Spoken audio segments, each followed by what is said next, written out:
Assalamualaikum dan salam sejahtera. Hari ini bersama saya Maisarah dan Awal. kami dari kumpulan Kita bentuk dapur. Jadi dengan kita biar awal dan Maisarah. Hari ini kita asyik santai pasal di dalam masak kita senang nak buat. Mesti ramai antara korang yang kadang-kadang boleh nak guna teknik yang mana. Jadi kita dengan Maisarah explain sikit beberapa teknik yang korang selalu guna kat dapur. Di foto saya nak explain sikit pasal definisi dry heat, moist dan combination method. First of all, definisi dry heat merupakan masakan makanan menggunakan udara panas, besi panas, radiasi dan lemak panas. Manakala definisi moist pula merupakan masakan menggunakan wap air ataupun cecair. Dan combination method pula merupakan masakan yang menggunakan dua gabungan antara dry heat dan moist di dalam penyediaan makanan.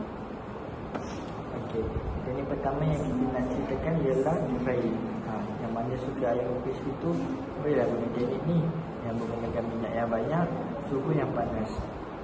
Contohnya macam goreng ayam, kentang, nugget, memang cepat masak dan rasa yang padu.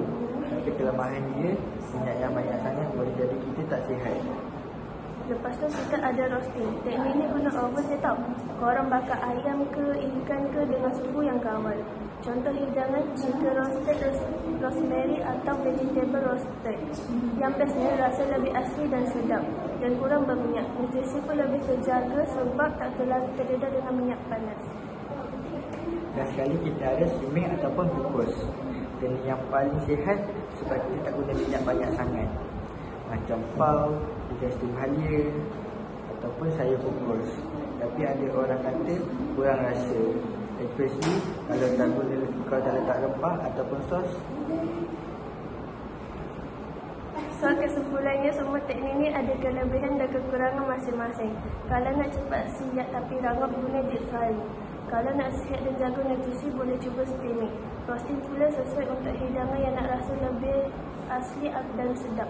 Baiklah, itu je yang kami nak kongsikan. Harap korang dapat something daripada podcast kami hari ini. Bye.